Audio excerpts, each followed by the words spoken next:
Aquí en un episodio más de 50 más 1 podcast, en este canal donde se discuten y conversan temas que realmente importan. Justamente en este punto estamos también viendo no solamente temas electorales con candidaturas, sino también estamos invitando a especialistas para ver algunos temas que definitivamente están dentro de esta coyuntura, ¿no? Y justamente en este episodio vamos a tener la presencia de David Abelo, que es un especialista, estratega comunicacional y también de campañas electorales, que nos está en este caso pues visitando en este momento. Con él sobre justamente los temas que nos importan a todos, ¿no? Que tienen que ver con esta coyuntura electoral.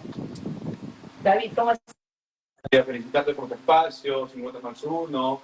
Qué bueno que estés difundiendo esto sobre la política, la comunicación, que es muy importante, ¿no?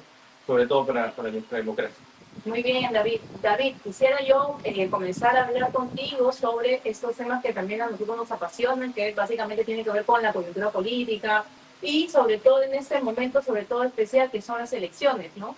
Vemos algo bastante particular en estas elecciones, que son muchos partidos, hay como que mucha oferta política. No sé hasta qué punto eso también sea conveniente para el elector, ¿no? Porque vemos de que hay como que esas candidaturas son tan difusas, no se ve es bastante sui generis y el contexto que estamos viviendo ciertamente en ese momento electoral, ¿no? Que es básicamente, ¿no?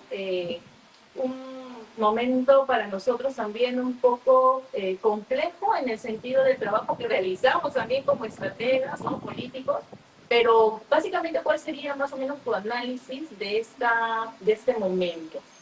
Muchos partidos y poca identidad. Yo creo que los partidos no definen su identidad, y cuando no definen su identidad, pues hacen lo que creen, lo que quieren, lo que en tu mente salga. Por ejemplo, y esto no solamente hablando de los partidos chicos, por ejemplo, tú ves a Rafael, que está en primer lugar, ¿no? Sin embargo, tiene muchas visitas a Puno, una pauta publicitaria elegida allá, operadores elegidos allá, donde claramente no está su electorado. Pero como he hecho campaña ya de pues tiene un 11% en el sur. Pero sin embargo, vemos que el voto de él, si hacemos un análisis electoral, que seguramente va a salir esto, el voto de derecha está pues del oriente para el norte, ¿no? Entonces ya desde ahí, si esa campaña como recurso que identitariamente sí tiene algo definido, que es una derecha más conservadora, ¿no? Con valores como el orden, principio de autoridad, familia, etc. Un caso trasladado a Perú. A Perú, pero tácticamente están haciendo las cosas mal, ¿no? Fuerza Popular, sí, pues Fuerza Popular es una derecha popular, ¿no? Una derecha más de los sectores populares, etcétera. Está llegando con un mensaje del padre, están yendo muy a la segura. Sin embargo, tienen un error táctico peleándose con López Aliaga, donde vemos. ¿Por qué es un error táctico? Porque vemos efectivamente que López Aliaga está yendo a sectores económicos A, B y C. Keiko Fujimori le quiere competir a López Aliaga cuando el bolsón de Keiko está en el E, D. Y eso claramente no lo digo yo, eso está en la última encuesta de Datum, por ejemplo. Claro. Y imagínate los demás. O sea, estoy hablando de los primeros lugares que más o menos tienen claras las cosas. Ya, pero los demás ni te hablo. De parte de la izquierda sí, también hay más coherencia, ¿no? Pero muchos de la izquierda se están yendo al norte. Entonces es una elección tan atípica, tan opaca, tan empañada. Irte a experimentar porque hay una base que te está esperando allá y no focalizarte, te habla de una improvisación muy grande, de entornos muy equivocados. Y la verdad, sí, o sea, el panorama electoral en Perú es como si fuera una chacra, ¿no? Sí. Esto es algo muy importante, estimado David, porque particularmente creo que eso es, y eso lo vamos a ver, ¿no? Justamente en este momento todavía muchos peruanos, casi más un 9% no ha decidido del todo. Entonces es un gran porcentaje todavía de electores que no tiene configurado bien, ¿no? ¿Cuál podría ser la alternativa que van a escoger, ¿no? A la cual le van a dar la confianza? Y más o menos, incluso viendo algunas referencias, ¿no? las personas básicamente en las 2 últimas semanas más o menos llevan determinando su voto, esperan de repente los debates, ¿no? Que también va a ser todo un tema en este caso, porque creo que 6 días de verdad es bastante, ¿no? Yo creo que incluso siendo solamente una sola jornada ya es mucho para la población en general y para los electores. Y un porcentaje no poco considerable, la verdad, elige prácticamente las últimas 48 horas. Y muchos de ellos en la cola el mismo día, ¿no? Entonces, eso definitivamente creo que es un rasgo que el elector peruano pues lo identifica, lo caracteriza, ¿no?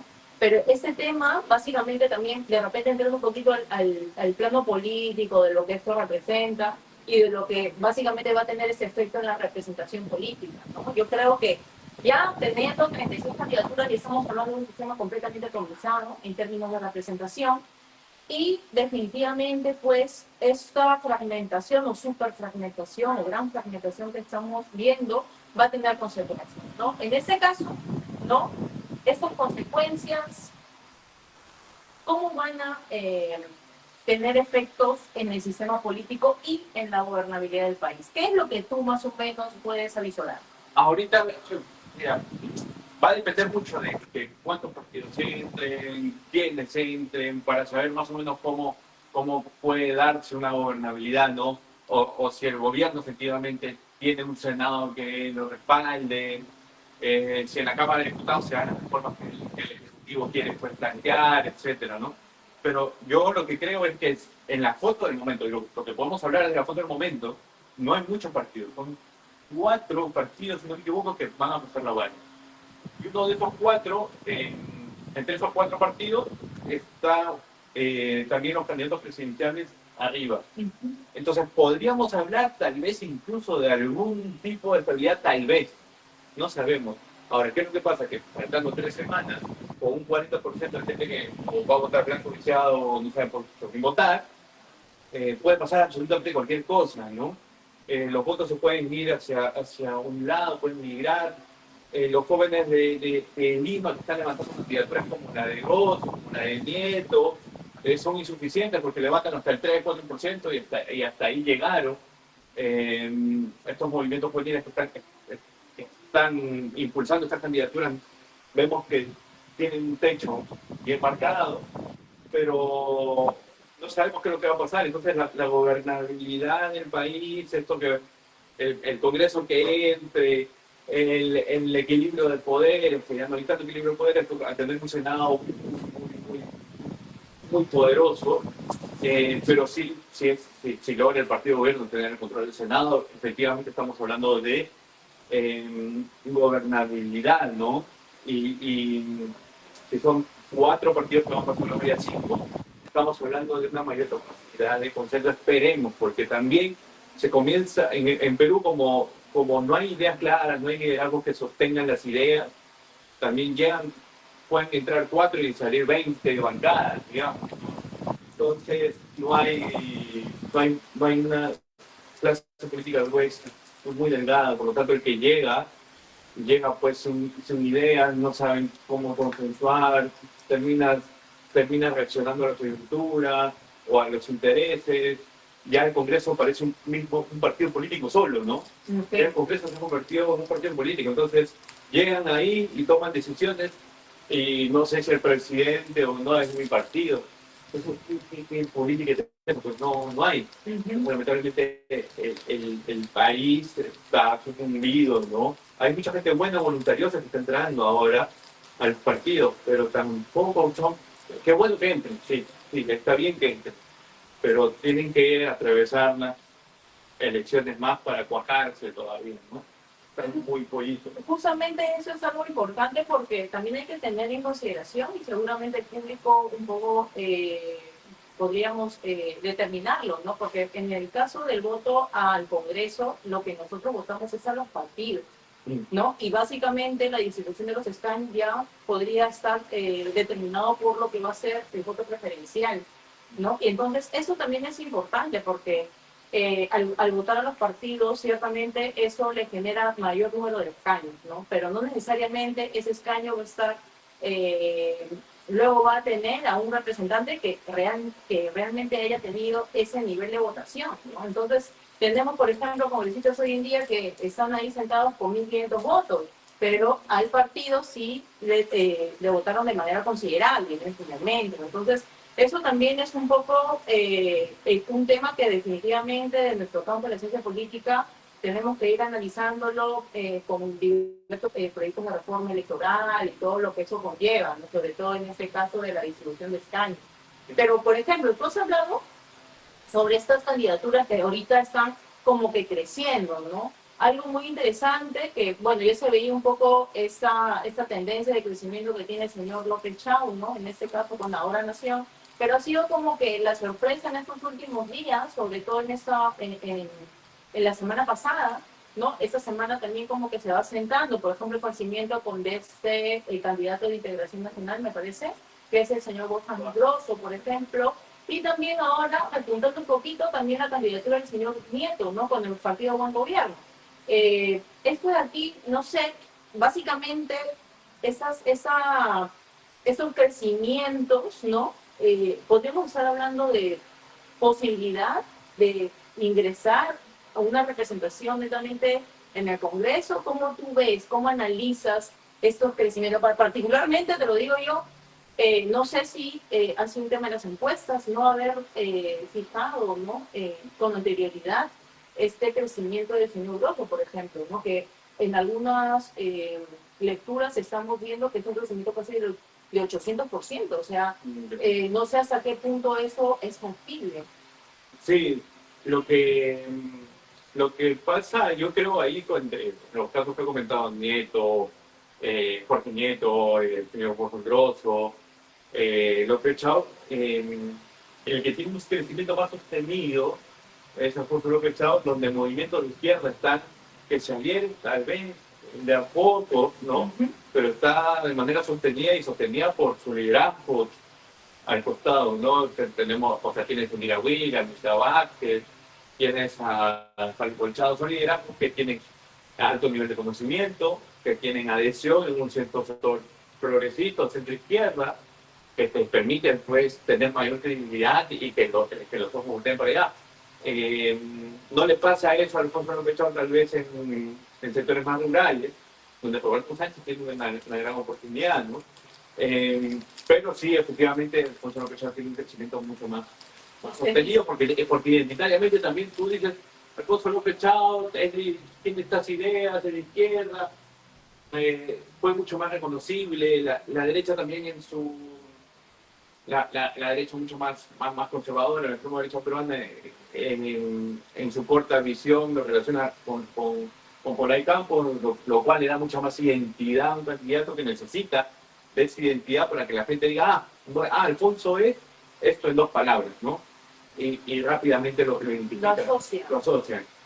Wolfgang y Nieto vienen a ser como, sí, pues una especie de personas que están fuera del sistema, que pueden ser outsiders, pero tampoco no tienen una identidad clara, no necesariamente hablando de centro izquierda, centro derecha, etcétera, sino una identidad valórica clara. Porque cuando hablamos de, en términos de identidad o de una reducción ideológica, tú dices, con una sola palabra, con un solo gesto, ya me dijo que es, ¿no? En Wolfgang ese año nuevo tuvo un techo, dicen mucho las denuncias, etcétera, pero él no tiene una identidad o 2 valores que tú digas, Wolfgang es esto y esto, me transpira esto, o me transmite esto, me inspira esto. Porque Nieto está yendo mucho más a la segura, ¿no? Porque Nieto dice, sí, bueno, yo me voy más a la centroizquierda, yo soy eso, así que apóyeme desde ahí para ver si conecto con más jóvenes desde ahí, desde un discurso más de libertad, de justicia social, etc. De repente también porque tiene quizás un perfil más técnico. Tiene un perfil más técnico, pero tiene un perfil más técnico ligado a sectores progresistas desde hace mucho tiempo, estuvo como en Tumala, y desde antes yo creo que estuvo en contra del fujimorismo en los años 2000, ¿no? Quiso ser candidato, creo que siempre le fue muy mal. Ahora tiene una gran oportunidad de hacerse notar, él está yendo a la segura, ¿no? Dejándose empujar. está dejándose empujar y ubicándose y siendo él, la verdad. Vuelvan por ahí como De que... repente también los sales, porque tiene bastantes, algunas candidaturas interesantes que están ligadas también con la vida académica, pero que también de algún modo u otro han marcado agenda en sus espacios, ¿no? Y por ejemplo, en temas netamente constitucionales o también, por ejemplo, ¿no? Apelando a esa riqueza también técnica, pero que con experiencia podrían lograr cambios, ¿no? Yo creo que de repente por ahí quizás esta candidatura de Yeto va. Y por ejemplo, en el caso del Boston, ¿no? Yo creo que podría ser un poco esta forma de ciertos sectores que quisieran ligarse a esta cuestión conservadora, pero también tener espacios de diálogo con otros, ¿no? Que eventualmente podrían lograr cierta gobernabilidad. ¿Cómo lo ves? En ese sentido. Yo creo que Grossi se tiene que dejar hacerse entender más o menos cuáles son los valores que él destaca. Okay. O sea, fue empujado, que hace un aire nuevo, conecté emotivamente con los jóvenes, pero ahí ya, pero ¿cuál es el piso, la base narrativa, las dos columnas que en términos de comunicación nosotros decimos que son generalmente ancladas por valores, ¿no? Sí, cáncer, el orden, pero también era familia, era principio de autoridad, dos valores que se habían perdido en Chile, entonces era reconocible. Él decía, no, yo con mi mujer usamos el método natural. Y eso decirlo en campaña es decirle al público claramente, valóricamente, qué represento y quién soy, ¿no? No se dice porque sí, yo con mi mujer usamos el método natural, somos preservativos. Es un ejemplo, te lo pongo muy fuerte, porque claramente él, en lo católico, ¿no? Se dejó entender. Entonces, Wolfgang yo creo que no se deja entender, yo creo que Jorge Milton se deja entender un poco más, ¿no? Y no es tonto, o sea, salió esta chica que había estado en Ibiza, que había tenido un novio, su pareja, no estoy muy seguro, trabajando en el MIDI, con el Ministerio de Boluarte, lo cual no tiene nada de malo. O sea, Lo que pasa es que es una cuestión más técnica también, o sea, claro, definitivamente. Pero ya, salió mediáticamente el tema, lo ponían a Grosso como, oye, ¿cómo puede ser alguien? El grupo centro-izquierda le cuestionó, y Nieto, de manera muy, muy inteligente, porque sabía que esto era algo emocional, dijo, bueno, no, la separamos, yo no tengo nada que ver con ella, etc. Okay. Entonces, mucho más ubicado dentro de su espacio político. Bueno, ¿cuál es su... O sea, está como que navegando y ahí no lo hace claro. Eso que navego me voy para acá y después me voy para acá, y esas respuestas que tiene que no son claras, lo hace pues que tú digas, no lo entiendo, ¿no? Claro, yo de repente algunas cuestiones netamente ligadas a él podría ser el principio de autoridad, ¿no? Y de repente tener esa posición, bueno, sí, netamente ligada también a esa fortaleza que le brinda o que le ha brindado también protección a las Fuerzas Armadas, ¿no? Sí, también de repente resaltar esos valores conservadores que definitivamente son importantes para las personas de derecha, ¿no? En ese sentido, pero también dando como que un aire nuevo, ¿no? Esta dicotomía que se ha venido instalando desde hace bastante tiempo respecto a fujimorismo, respecto a renovación, porque ellos ya han sido gobierno de algún modo, ¿no? Y, por ejemplo, también desplazando, ¿no? Candidaturas como las de Arrasatahí, quizás en ese sentido, ¿no? De repente por ese lado. Y, por ejemplo, otras que se están estancando, ¿no? O que están bajando, como la de Manuel Vizcarra, Carlos Álvarez, que no pasa del 4%, ¿no? Y que hay algunos otros que están subiendo, por ejemplo, el Leucano, también la del señor Roberto Sánchez, ¿no? Entonces ahí como que todavía el panorama se está moviendo muy poco a poco, ¿no? Y Acuña también en APP, pero que está bastante un poco más lejos, ¿no? De esa posición que de repente podría ser preponderante, al menos en la presidencial. El tema de repente netamente ligado a esa cuestión respecto al Senado, los diputados o a las dos cámaras que se van a elegir, quizás sea diferente, ¿no? La visualización. Pero al menos en este punto de lo presidencial es lo que tenemos hasta este momento. Y en este caso, también me gustaría un poco que me comentes acerca de las estrategias, ¿no? Y ese tema que se viene desarrollando y que definitivamente también tú debes conocer, como también siendo estratega de contenidos, ¿no? Las redes sociales, este viraje que hoy tenemos también los estrategas, que ya no solamente tenemos que trabajar cuestiones en tierra y en los medios tradicionales, sino también las redes sociales, que se vuelve un espacio muy importante para la difusión de las ideas y todo lo demás, ¿no? estos espacios digitales, ¿no? Desde tu experiencia, por ejemplo, en este caso, David, las redes han impulsado hoy esas candidaturas. ¿Cómo lo estás viendo tú? O como vitrina política, ¿no? Es que claro, es como cuando salió la televisión, tenías que estar en televisión. Ahora que sale en las redes sociales, tienes que estar porque las personas consumen mucho las redes sociales. Y el algoritmo, o los algoritmos, hablando de diferentes plataformas, te van mostrando según lo que tú eres, ¿no? Te muestran en realidad lo que tú eres. Entonces, si detrás de eso no hay una identidad, o un marco, un paraguas valórico que te muestre a ti identitariamente, no vas a pegar con el algoritmo. Porque la otra persona del lado, que le gusta, no sé, por ejemplo, tiene estos valores de libertad más altos, va a esperar algo, tal vez sale con señores de mi ley.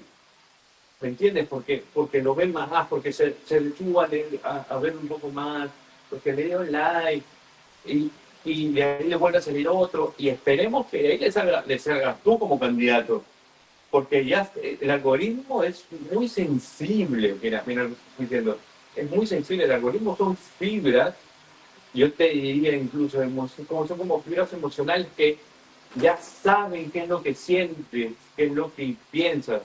Entonces, si detrás de eso no hay un mensaje, pues claro, lo que tú muestras en contenido no va a llegar, va a rebotar. Después hablamos de la forma, el cómo, del hook, del gancho, de las transmisiones cada 3 segundos, etc. Es técnica. Pero si no está en lo otro, no, pues no, es imposible que llegue. Ya, pauta publicitaria, que los candidatos acá, en lo último, hay dos clases de candidatos, ¿no? Te dicen, no, yo me quedo en mi casa y con pauta publicitaria llevo a mi público. ¿Y cuál es tu público? Te dicen Surco y a María, pero dime, ¿cuál es tu público? Son personas que valoran más el esfuerzo y el individualismo y la disciplina moral para salir, no sé, y que tienen disciplina moral y que valoran mucho eso, etc. ¿Cómo son?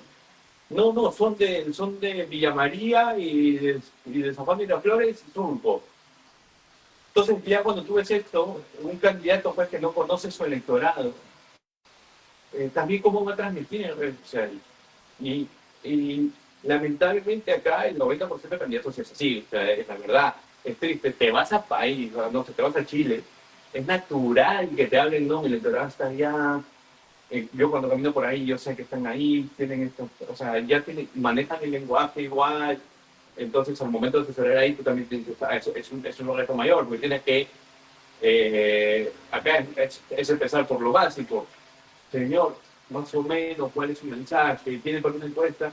No, ¿para qué una encuesta? No, ya, pero bueno, a ver, ¿cómo hacemos? ¿Me entiendes? Entonces ahí... Y esos datos también son importantes, ¿no? Y definitivamente también eso es lo que tú comentas, tiene que ver con un mapeo también territorial del elector, ¿no? Porque eso, claro, nosotros ahorita estamos hablando de cuestiones que son netamente ligadas a las estrategias políticas que son súper importantes, ¿no? A veces quizás los candidatos no lo entienden, ¿no? Pero ahora analizándolo y justamente teniendo esa entrevista, pues entiendan que es muy importante tener datos que realmente respalden muchas veces incluso los contenidos que ustedes van a difundir en sus redes. ¿Por qué? Porque de nada nos sirve también desarrollar cuestiones en redes que quizás también en la realidad no se condicen, ¿no? Entonces ahí comienza esto que nosotros llamamos la incoherencia. Sí, y eso las personas lo perciben sin querer, ¿no? De repente, ¿no? Las personas llegamos a percibir esa incoherencia frente a lo que el candidato hace y frente a lo que muestra en redes, y que definitivamente eso le puede costar incluso la campaña. Sí, claro, por ejemplo, este señor, el señor Rockefeller, no sé si el presidente así, pero es un influencer, que cuando lo vi en su primera entrevista política con Milagros Leiva, ahí te das cuenta porque no maneja un lenguaje político porque se cuida mucho. Él siendo de un partido de derecha, conservador, tú debes ser tajante con algunas cosas, por ejemplo, matrimonio igualitario. No decir, no, bueno, no sé, es el respeto a las personas. Si tienes esa tendencia política y sabes dónde está tu electorado, tú vas a ser tajante cuando tú vas a decir no, listo, punto, porque sabes a quién representas. Claro. Pero claro, el lenguaje político es eso, y no es izquierda, no quiero que se me entienda esto izquierda-derecha, sí. El ser humano para poder entenderse etiqueta cosas, etiqueta de izquierda, etiqueta de derecha, o al revés, no se está mirando en cámara, izquierda, derecha y etiqueta de izquierda. Pero ahora es mucho más complejo, pues es derecha conservadora, una derecha más popular, una derecha más decente. una derecha, o valórica, o ya no es necesariamente, ya no es ya no calibramos, sí, lo vamos a etiquetar, pero ya la etiqueta tuya, por lo menos de identidad que te define a ti, cambia al sector o al valor que quieres aportar. Entonces, ahí comienzas, a partir de ahí, de esa identidad, que obviamente esto estás a la derecha, estamos a la izquierda, vas a comenzar a hablar, ¿no? Derecha conservadora, muchos la pueden ligar a extrema derecha, pero en Chile estuvo ligado a una derecha tradicional. ¿Me entiendes? Hay muchas ya expresiones de lo que es derecha y de lo que es izquierda, pero ¿es por qué? Por los valores. Eso es lo que tú comentas, es muy importante, porque justamente y vamos a tener seguramente espacio para hablar con algunos candidatos y candidatas sobre esto que ellos están determinando la nueva derecha, ¿no? Entonces, particularmente yo te lo digo, ¿no? Desde el campo de la ciencia política. Las nuevas derechas. Exactamente, porque, o sea, la nueva derecha es como que un término que en el discurso pega, ¿no? Pega cuando hablamos de algo nuevo, ¿no? ¿Por qué? Porque es como que disruptivo, ¿no? Pero incluso definirla como tal es bastante complejo porque hay tanta variación, incluso en este mismo ámbito de lo que es la derecha, de que realmente solamente estamos hablando de una nueva derecha o de las nuevas derechas, ¿no? Bueno, pero la derecha está ligada pues, a movimientos más libertarios, a movimientos más nacionalistas, ¿no? Que es contradictorio, pues no, pues porque lo que dice Milei es prácticamente es una anarquía de parte de los anarcosindicalistas, que eran más movimientos extremos de izquierda, ¿no? Entonces, todo va cambiando, todo está muy, muy complejo, todo es un lodo, y en ese lodo uno tiene que darse a entender también. Entonces, por eso he remarcado mucho esto ahora en esta entrevista, porque bueno, sí, estamos trabajando con algunos candidatos, y a los candidatos que se pueden dejar entender, sí, bueno, vemos que resaltan un poquito más, son la primera del partido, tienen una mejor campaña que el presidencial, lo cual para mí es inaudito que un candidato a diputado tenga mejor campaña que el presidencial, no porque pueda ser mejor o peor, sino pues porque el presidencial debería tener una maquinaria, ¿no? Y debería tener más expertise alrededor. Pero bueno. No, y justamente en ese punto, ¿no? Porque la verdad es que hay una serie de partidos nuevos que se están dando a conocer, incluso con su propia franja, ¿no? En este caso, ¿no? Básicamente para hablar de visibilidad y credibilidad, ¿cuál crees que sería el consejo que tú desde tu perspectiva como estratega le darías justamente a estos partidos emergentes para poder lograrse posicionar frente a los partidos tradicionales? Primero definir quiénes son, interiorizar quiénes son, no puedes ir, y de acuerdo a eso los mensajes, ¿no? Un candidato presidencial que tiene un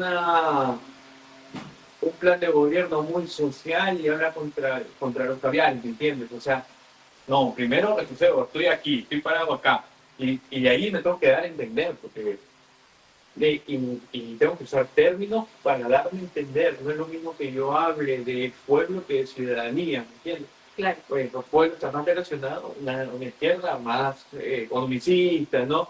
Ciudadanía tal vez podría decir una centro izquierda. Y eso, porque es un concepto más liberal. Y eso es un concepto más liberal que de repente puede ser la centro derecha, un centro centro, no sé, etcétera. Pero es primero el conocerse, y de ahí después voy armando el mensaje, qué valores me definen, cómo quiero que la ciudad me conozca rápidamente. Y ahí es poco a poco. Y eso toma tiempo, eso tiene un proceso de maduración. Hay muchas personas que están yo siempre digo que están con la casa en el barrio equivocado, porque cada vez que nos topamos con un candidato, sabemos, lo entrevistamos, ¿no? Le decimos, y sabemos cómo piensa, y le decimos, oye, ¿y qué haces ahí? ¿qué haces acá si deberías estar allá? Estás con, ahí lo que decimos, estás con la casa en el barrio equivocado, tienes que salir de esa partida en algún momento. Bueno, ahora ya estás acá, no puedes hablar de tanto de lo que quisieras, porque tienes serías incoherente. Claro. Serías incoherente. Entonces, es un proceso de maduración, sigan en la política, que esto le hace bien, equivóquense, salgan a la calle, darle la mano a la gente, caminen, porque dicen las redes sociales y ya, y listo. No, salgan a darle la mano a la gente, que te digan, no creo en ya, no político, que te lo digan en la cara. Y a partir de ahí, saber aprender a conectar, ¿no? Es un poco el tema, ¿no? Porque ciertamente las redes sociales, como yo te comentaba, es una plataforma pues, que ayuda a lograr eso que vamos a determinar como posicionamiento. Justamente nosotros, en el caso del marketing, lo trabajamos bastante y definitivamente para nosotros el trabajo en las redes es completamente necesario, ¿no? Si ahora te quieres también dar a conocer, ¿no? Y en este punto, algo importante también que me gustaría comentar, bueno, preguntarte en ese caso, no tiene que ver con esta forma de cómo se está dando la campaña. ¿Podría tener o podría ser una ventana de oportunidad para aparecer este famoso outsider? ¿Cómo lo ves? Para ver. Claro, por ejemplo, pero el outsider nunca es casualidad, o sea, el outsider nunca es, estuve sentado en mi casa y me eligieron presidente. Eso es algo muy interesante porque yo lo discuto todo el tiempo con los estudiantes. Es más, he tenido muchas entrevistas, incluso investigación, incluso una cuestión más aplicada para determinar eso sobre el outsider, ¿no? Y me decían, profesora, ¿qué es un outsider? ¿Cómo tú más o menos determinarías el outsider para mí no está ligado a lo nuevo, está ligado a lo que está fuera del sistema. Okay. Puede ser nuevo, puede ser antiguo. Andrés Manuel López Obrador fue el outsider de la selección. Y era un tipo que venía compitiendo desde hace 5 elecciones. Exacto, ya tenía una carrera política. Terminó siendo el outsider porque era alguien que salía de estos partidos del PRD, del PRI, del PAN, que estaba en contra de ellos, que ni siquiera se le tenía a Andrés Manuel en el radar, siempre quedaba como el 1%, el 5%, etc. Pero llegó a ser el outsider de la elección, sí, porque era un tipo que era un perfil, tenía un perfil de aire nuevo. Y bueno, efectivamente fue presidente, fue lo nuevo, pero también era lo que estaba fuera del sistema. ¿Sí? Eso.